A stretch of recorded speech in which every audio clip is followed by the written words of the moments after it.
여수 시민 여러분 반갑습니다. 코로나로 인해서 지금 1년이 훨씬 넘게 시민들 굉장히 어려운 상황에 처해 있는데 대단히 안타깝습니다. 어찌됐든 지금 자영업자나 소상공인들 많이 어려워하시고 그 폐업도 하시고 또 휴업도 하시고 하면서 삶이 참 막막한 상황이 있는 것 같습니다. 그럼에도 불구하고 이 어려움을 우리 한마음 한뜻으로 좀 헤쳐나가야 되지 않을까. 어떠한 상황에서라도 용기와 희망 잃지 않으셨으면 좋겠고, 또 우리 여수시의회에서도 여러분들과 함께 하겠다는 그런 약속 드리겠습니다. 결론부터 말씀드리면 이제 지금 코로나로 인해서 시민들의 삶이 지금 상당히 많이 힘든 상황에서 과연 그 문제가 지금 제1의 과제냐, 저는 좀 아니라고 판단을 합니다. 어찌됐든 코로나와의 전쟁 중이고 전쟁인 상황에서 집을 짓는 문제로 인해서 이렇게 장기간 서로 시민들 간 또 정치인들 간 또 지역 간 대결과 갈등의 어떤 그런 양상이 오랫동안 전개되고 있는 상황은 바람직스럽지 않다. 그런 문제들은 이제 코로나가 다 극복이 되고 우리가 일상으로 되돌아갔을 때 그때는 뭐 여러 가지 방안을 놓고 서로 이렇게 논의도 해보고 이야기도 해볼 수 있지 않을까. 그렇지만 지금은 위기 상황이기 때문에 어쨌든 위기를 극복하는데 온 그 행정력이나 시민의 마음을 모아야 될 때다, 그렇게 생각을 하고요. 여러 가지 이제 뭐 예를 이제 들어보자면 어쨌든 시민의 생명과 안전을 지키는 것이 우리 정치인들의 역할인데 거기에 집중을 해야 되겠다. 또 두 번째는 이제 민생입니다. 먹고 사는 것보다 더 중요한 가치는 없거든요. 그래서 아까도 말씀드렸듯이 자영업자 서민들 또 소상공인들 너무나 힘들고 벼랑 끝에 몰려 있습니다. 그래서 그분들을 위해서 뭔가 좀 더 좀 따뜻한 위로를 해준다든지 아니면 경제적으로 좀 도움을 드려서 경제가 이 붕괴되는 이 상황을 좀 어떻게든 막아내야 되지 않겠나, 이제 그런 뜻이고요. 또 세 번째는 지금의 시대의 화두는 더불어 잘 살자, 균형 발전이거든요. 지금 여수를 보면 구 여수시권은 옛날에 비해서 18만의 인구가 12만으로 감소하고 또 많은 공공기관들이 또 그 여천 지역으로 옮겨감으로 인해 가지고 상권도 붕괴되고 어쨌든 심리적으로 많이 좀 이렇게 박탈감이 지금 가지고 계신 시민들이 많거든요. 그래서 양쪽의 어떤 균형을 좀 맞춰야 되지 않겠나. 지금 여천 쪽은 조금 그래도 좀 어느 정도 활성화가 돼 있는 상황이고 또 그 여수권은 굉장히 좀 경제적으로나 심리적으로나 많이 좀 무너져 가는 그런 상황이기 때문에 균형을 좀 맞출 필요가 있겠다. 그런 면에서는 별관 증축을 통해서 한쪽으로 다 집중을 시키는 것은 그런 현상을 좀 가속화시키는 것은 아닌가. 그런 차원에서 우리 노무현 대통령께서 또 이제 국정 제1의 과제로 국토 균형 발전을 갖다가 이렇게 추진하지 않으셨습니까? 그래서 세종시로 행정 수도를 이전을 했고 또 전국의 10개 도시로 혁신 도시의 어떤 그런 기능을 분산을 시켰거든요.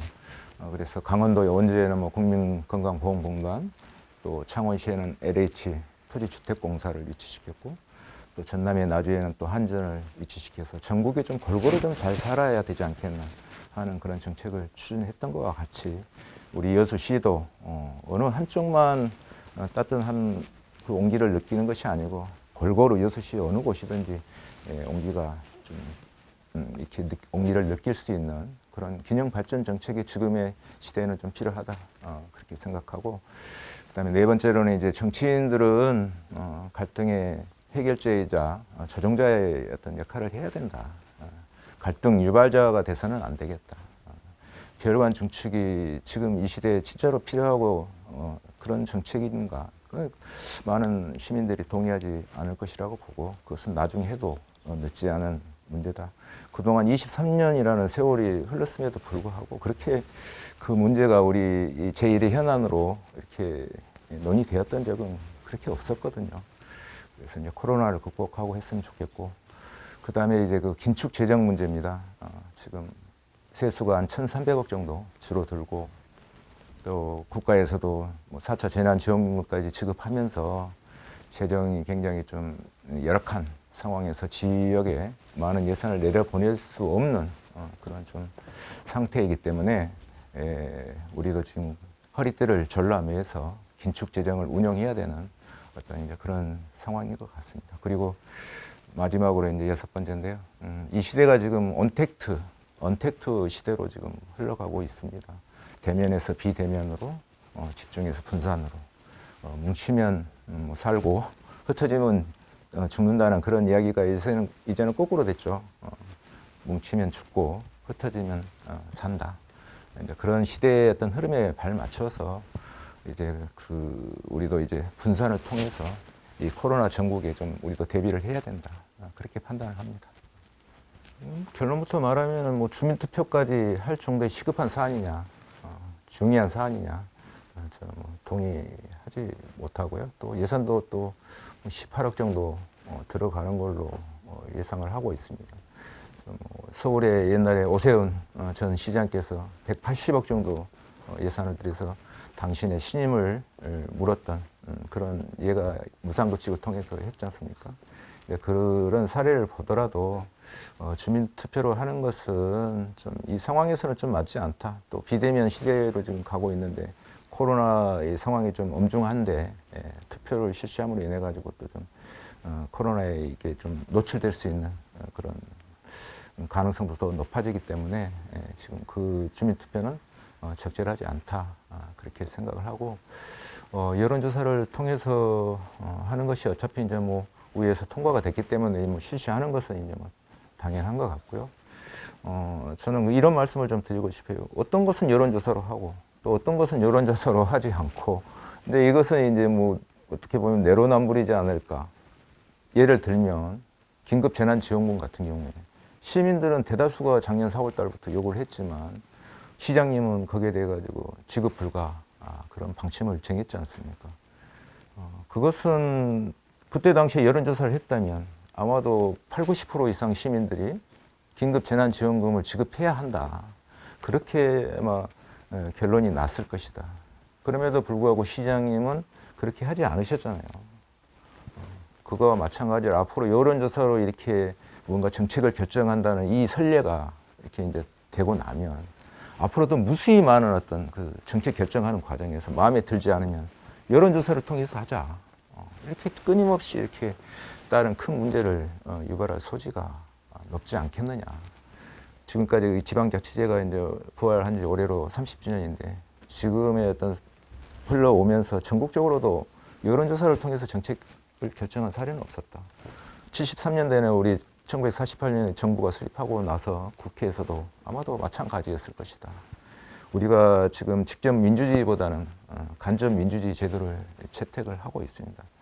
다른 뭐 유럽이나 뭐 미 서구의 선진 국가들도 오랜 기간의 어떤 민주주의 어떤 제도를 이렇게 완성해 가면서 가장 이렇게 효율적인 것이 간접 민주주의다. 그렇게 해서 오늘의 민주주의 제도가 정착이 됐는데 그것을 갖다가 이제 와서 여론조사로 정책을 결정하자 이런 쪽으로 이렇게 가버리고 나면 민주주의 근간이 흔들리는 건 아닌가 그런 생각이 듭니다. 세요 이제 민선 7기가 지금 3년째 지금 다 돼 가고 있는데 그동안에 어떤 현안을 가지고 어떤 토론회라든지 공청회라든지 이런 것이 거의 없었다고 보여집니다. 그 전에는 시의 현안에 대해 가지고 각계 전문가라든지 시민들의 의견을 좀 들어서 그것들 또 이렇게 의견을 수렴해서 정책을 결정하는 창고로 이렇게 많이 활용을 하고 그런 과정을 통해서 굉장히 다양한 의견들이 또 수렴이 되고 또 공론화가 되면서 또 그것도 소통의 하나의 어떤 수단이고 방법이었는데 민선 7기 들어서는 그런 게 실종이 돼버렸다. 토론이나 공청회가 실종이 돼버리고 현수막 정치가 이렇게 보여져서 70년대 어떤 그런 군부 독재 시절의 어떤 이 분위기 그런 느낌이 강하게 들면서 좀 다시 과거로 좀 회귀하고 있는 듯한 느낌이 많이 듭니다. 그건 좀 바람직스럽지 않겠다. 앞으로도 이제 그 상황을 좀 역전을 시켜서 이제 다수의 시민들의 어떤 목소리를 다양한 경로로 좀 들어서 정책에 좀 반영하는 그런 쪽으로 가는 게 좀 옳지 않겠나 그런 생각을 가집니다. 예. 뭐 가장 큰 문제는 이제 그 인구 감소 문제겠죠. 뭐 지난 4월달에 벌써 231명이나 여수를 떠났거든요. 그 중요한 그 이유가 이제 뭐 교육이라든지 뭐 주택이라든지 뭐 일자리 이제 그런 거지 않겠습니까? 그런 것들을 해결하는 게 예, 지금 여수시의 현안이라고 생각하고요.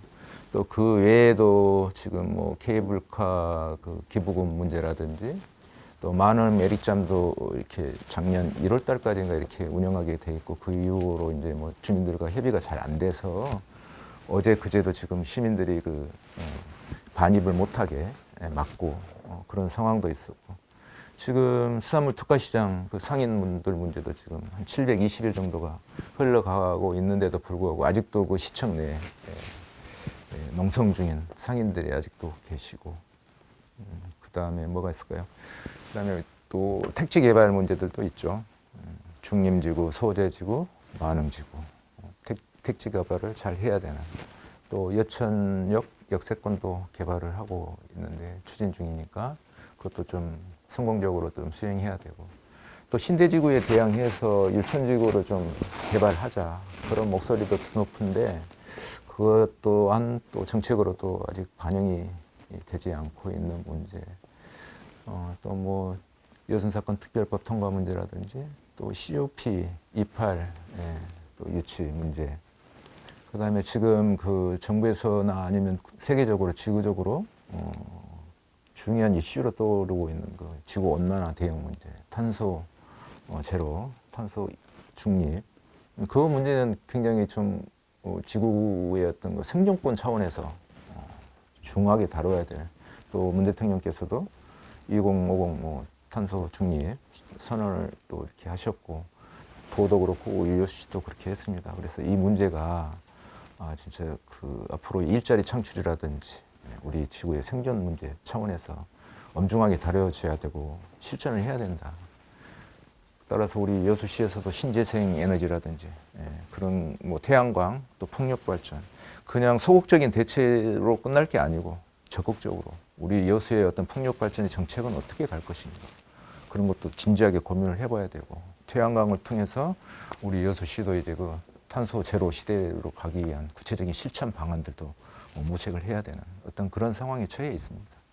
글쎄요, 이제 그동안에 여수시가 이제 코로나에 적절하게 잘 방어를 좀 해오면서 어떤 요인이 있을까 다양하게 이제 뭐 갓김치 때문에 그렇다, 뭐 바닷가기 때문에 그렇다, 또 우스갯소리로는 뭐 사한단의 공해에 우리가 단련이 돼서 그렇다, 뭐 이런 여러 가지 이제 이야기들이 있었습니다. 이제 오랫동안 그런 청정 지역의 지위를 이렇게 유지를 하다 보니까 아무래도 우리 시민들께서 조금 마음이 조금 느슨해진 어떤 그런 측면이 좀 많이 있었던 것 같아요. 이제 그러다 보니까 이제 갑작스레 예상치도 못한 곳에서 코로나가 이제 이렇게 많이 발생을 하고 시민들이 많이 불안해하고 계시거든요. 불안해하는 그 이유가 일단은 정보가 빨리빨리 적시에 전달이 안 되기 때문에 그런 거라고 보여져요. 우리 시민들 다수가 인근의 순천이나 광양은 빨리빨리 이렇게 정보가 전달이 되는데 거기에 비해서 여수시는 너무나 늦고 그렇다 보니까 이제 다른 여수맘이라든지 그런 카페를 통해서 정확한 정보가 아닌 가짜 뉴스, 찌라시 이런 뉴스들이 유포가 되면서 시민들은 더 불안에 떠는 어떤 그런 상황에 이제 지금 처해 있다고 봅니다. 최근에 뭐 어제인가 그젠가 그 각 시와 뭐 소방서라든지 유관 기관 단체들이 모여서 비상대책위원회를 꾸렸다고 하는데 너무 늦은 거 아니었나. 진작에 유관 기관들과 긴밀한 협조 하에서 뭔가 좀 방역 대책도 세워지고 했었어야 되는데 이제 와서 이렇게 했다는 것은 좀 우리가 거기에 대해서 좀 너무 미온적으로 대처를 하지 않았나 그런 생각이 듭니다.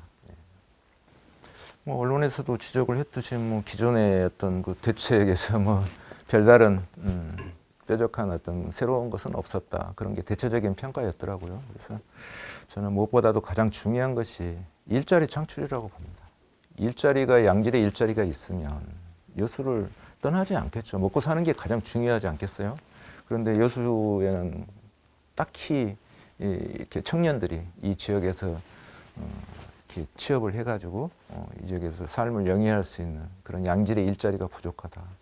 그래서 저는 무엇보다도 우리 그 시장님께서 이제 세일즈맨이 돼야 된다. 가방 하나 들고 대기업체들 찾아다니면서 우리 지역에 좀 기업을 좀 이렇게 공장을 세워 주십시오. 노동 집약적인 어떤 그런 그 공장들 있지 않겠습니까? 우리 산단 아무리 뭐 8조 원, 9조 원 뭐 신증서를 한다 하더라도 장치 산업의 특성상 많은 고용 창출이 이루어지지가 않거든요. 저는 진짜로 중요한 것은 많은 인원을 고용하는 노동 집약적인 뭐 그게 뭐 100명이 됐든 200명이 됐든 그런 공장들을 다수 유치를 하는 것이 우리 지역에 진짜 필요하다. 이제 그런 거하고요. 이제 두 번째는 이제 아무래도 뭐 교육이라든지 또 아파트 값 상승 문제라든지 이제 여러 가지 문제들 때문에 이제 정주 여건이 나쁘기 때문에 인근 도시로 이제 많이 빠져나가고 있기 때문에 정주 여건 개선을 위해서 우리가 좀 심혈을 좀 기울여야 되지 않을까 그렇게 판단을 합니다. 뭐 평상시에도 이제 한 2시간 정도로 학생들이 이제 매년 의회를 이렇게 와서 의회의 기능이나 역할에 대해 가지고 이제 공부하고 가는 그런 이제 프로그램은 좀 있었어요. 그렇지만 이제 더 깊이 있게 의회에 대해서 좀 알 수 있는 그런 기회들은 적었어요. 그게 이제 좀 안타깝기도 하고 그래서 전국의 이제 사례를 좀 제가 좀 뒤져보니까 우리 시하고 자매 결연을 맺고 있는 우리 의회와 자매 결연을 맺고 있는 성남시 의회 거기에서 모의 의회를 이렇게 청소년 의회를 구성을 해서 운영을 하고 있더라고요. 그래서 열린 의회를 이제 제가 지향하는 입장에서 참 좋은 정책이다 그렇게 판단을 해서 그걸 이제 추진을 하게 됐습니다. 그래서 최근에 여수 교육지원청과 이제 뭐 업무 협약도 체결을 해서 학생들 26명을 저희들 시의원 정수가 26명이니까 26명 정도를 교육지원청을 통해서 이렇게 지원을 받고 그 친구들을 한 3개월 정도 기간 동안에 자체적으로 의장도 선출하고 또 부의장, 상임위원장도 선출해서 저희들 그 구성과 조직과 똑같이 이렇게 구성하도록 하고 이제 다만 이제 주제 같은 경우는 이제 학생들, 청소년들이 이렇게 관심을 가질 만한 자기네들이 주제를 이렇게 정해서 논의도 하고 그런 정책들이 저희들이 이제 받아서 또 시에다가 또 제안도 하고 하는 이제 그런 과정을 통해서 아무래도 학생들이 민주주의 제도에 대해서 지방자치는 민주주의의 훈련장이라고 하는데 그런 과정을 통해서 또 훌륭한 우리 그 시민으로서 또 성장할 수 있게 또 진로 체험의 어떤 장도 되겠다. 3개월 동안 하면서 또 그러면서 또 그들 중에는 이제 뭐 이렇게 유명한 또 훌륭한 정치인의 꿈을 또 꾸는 어떤 계기가 될 수도 있는 것이고 여러 가지 면에서 좀 긍정적인 기능을 할 것으로 기대를 많이 하고 있습니다. 이제 뭐 처음 하는 거라 이제 여러 가지 시행착오도 있겠지만 또 운영해 가면서 보완해 가면서 진짜 멋진 정책으로 좀 승화시켜 보려고 합니다. 글쎄요, 뭐 저는 늘 개회사 때마다 이제 소통을 강조를 해 왔습니다. 시 정부는 정책을 입안하고 또 집행하는 그런 기능이 있고 또 시의회는 그렇게 제안된 정책에 대해서 이렇게 심의하고 또 의결하는 어떤 그런 기능이 있거든요. 그래서 시 정부는 어차피 당신들이 결정한 사안에 대해 가지고 시의회를 통과를 해야지 그 집행을 할 수 있기 때문에 사전에 시의회와 충분한 논의와 협의를 거쳐서 안건이 올라오게 되면 그게 뭐 이렇게 우리 시 의원들은 거기에 대해서 충분히 설명을 들었기 때문에 그 시 정책에 대해 가지고 이렇게 반기를 들거나 뭐 발목을 잡는다는 표현도 하는데 그렇지는 않거든요. 그런데 이제 어느 날 갑자기 이제 불쑥 이제 다 임박해서 던져 놓으니까 우리 시의원들도 굉장히 좀 능력이 있으신 분들이 많이 있으시거든요. 각종 분야에 대해 가지고 또 그분들의 생각이 또 좀 좋은 아이디어도 있고 뭐 그런 것들 충분히 사전에 교감이 됐다면 또 이렇게 정책을 좀 더 다듬어서 더 멋진 정책으로 우리가 통과도 시킬 수가 있는데 그런 과정이 없다 보니까 사사건건 부딪히기도 하고 왜 이런 것들을 갖다 미리 좀 보고도 좀 하고 그러지 않았나. 이거를 갖다 우리들이 보기에는 문제가 많은데 이거는 우리들이 통과를 못 시켜주겠습니다. 이렇게 저렇게 수정하십시다. 이렇게 되는 거거든요. 그래서 진짜로 중요한 것은 사전에 좀 미리 좀 설명도 해주시고 저희들을 뭐 수직적인 어떤 그런 상하 어떤 그런 관계가 아니고 습격적인 관계가 서로 여수시의 발전을 위하고 시민의 행복을 위하는 어떤 그런 목표는 같잖아요. 그러면 사전에 우리들이 논의하고 또 머리를 맞대고 또 좋은 아이디어도 서로 교환하고 하면서 정책을 또 완성도를 높여가면 그게 또 좀 바람직하지 않겠나.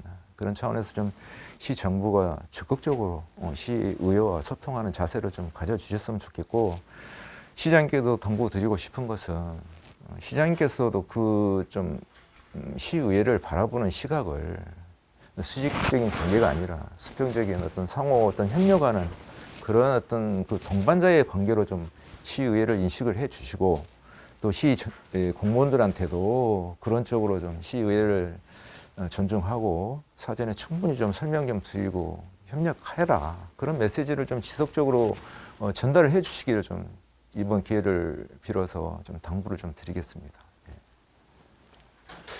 지금 그 시 정부와 또 시의회의 어떤 그런 그 관계가 조금은 비정상적이다. 어떤 얘기냐면 우리 사무국에는 의회 사무국에는 직원들이 한 30여 분 정도 계시는데 그분들의 어떤 임명권을 시장님이 갖고 계십니다. 시의회 의장은 다만 지휘 감독 권한을 가지고 있기 때문에 의회 와서 근무하는 공무원들은 시장님의 눈치를 보지 않을 수가 없어요. 의회 와서 오셔가지고 뭐 1년이나 2년, 뭐 3년 이렇게 근무하다가 다시 이제 시 정부로 돌아가야 되기 때문에 그런 어떤 그 체제 하에서 시의회에 근무하고 있기는 하나 또 임명권을 가지고 계신 시장님의 눈치를 보지 않을 수 없기 때문에 그 굉장히 좀 갈등의 소지가 있는 어떤 첨예하게 대립하고 있는 어떤 현안들이 있을 때는 그분들 입장에서는 굉장히 곤혹스러운 거죠. 의회에 적극적으로 할 수도 없고 또 시 정부에 또 적극적으로 할 수도 없는 어떤 애매한 어떤 그런 입장에 있기 때문에 갈등하고 고민하는 그런 분들을 많이 봤습니다. 그래서 이제 지방자치법이 개정됨으로 인해 가지고 인사권이 독립되면서 앞으로는 이제 그런 일은 좀 없을 것 같고 앞으로 이제 그 여러 가지 제도가 좀 많이 바뀔 건데 거기에 대비해서 아직 확정된 건 없습니다. 행안부에서 이제 뭐 시행령도 아직 하달된 바도 없고 또 표준 조례안이라든지 이런 것도 내려오지 않았기 때문에 조금 더 기다려 봐야 될 것 같긴 한데 또 우리가 손 놓고 있을 수는 없기 때문에 의회 자체 내 이제 의원님들과 사무국 직원들로 이렇게 TF팀을 구성을 했습니다. 그래서 지금 준비를 하고 있다 그런 말씀드리겠습니다. 굉장히 민감한 부분인데요. 저는 뭐 취임 일성으로 앞으로 2년 동안 시의회 의장으로서 시민들께 좀 오래 기억되는 좀 멋진 의장으로서 열심히 노력하겠다. 매일같이 그런 마음이고 뭔가 좀 새롭게 의회가 좀 어떻게 하면 변화될 수 있을까, 변화할 수 있을까 그런 생각으로 고민을 많이 하고 있습니다. 거기에 대해서는 뭐 시민들과 한 약속이기 때문에 그 약속을 지키기 위해서 이제 열심히 노력할 것이고 이제 뭐 삼선 의원이 되고 또 시의원 불출마 선언을 하다 보니까 이제 뭐 여러 가지 이제 주위에서들 이제 앞으로의 행보에 대해서 궁금해들 하시는데 정치인의 어떤 길을 이제 걸어온 사람으로서 앞으로 저는 그 시민들을 위해서 뭔가 조금 보탬이 되는 일, 지금 이 세상을 조금 더 보다 좀 살기 좋은 곳으로 만들어 가는 것, 거기에 좀 힘을 보태는 것이 저의 어떤 이 세상에 주어진 어떤 그 사명이라고 저는 생각을 합니다. 그래서 뭐 어떤 위치에 있든 그것을 하는 데까지는 좀 해보고 싶은 그런 생각이 있어서 뭐 모든 가능성을 열어놓고 있습니다. 글쎄요, 진짜 사상 유례 없는 누구도 예측하지 못했던 이 코로나19의 전쟁 단기간에 좀 끝날 줄 알았는데 생각과 다르게 지금 장기간 코로나 지금 전국이 되면서 시민들 피로감도 지금 높아지고 마스크 쓰는 것이 이제 일상화가 되면서 또 모든 것들이 삶이 지금 뒤틀려 있다. 경제적으로도 힘들고 심리적으로도 힘들고 앞으로 이제 제2의 제3의 어떤 코로나도 또 계속 창궐을 할 것이다라는 게 또 전문가들의 또 이야기이기도 하고 그래서 서로 다 힘든 상황이다. 그런 상황에서 우리가 좀 미래가 보이지 않고 불안한 미래고 어떻게 살아야 될지 막막한 시민들이 많이 계실 줄로 압니다. 그렇지만 우리들은 멋진 미래가 올 것이다. 다시 예전의 일상으로 돌아갈 수 있다는 그런 믿음과 희망을 가지고 이 시기를 좀 잘 버텼으면 좋겠습니다. 시민 여러분 힘내시기 바랍니다. 6시에서도 늘 시민들과 함께 하도록 하겠습니다. 감사합니다.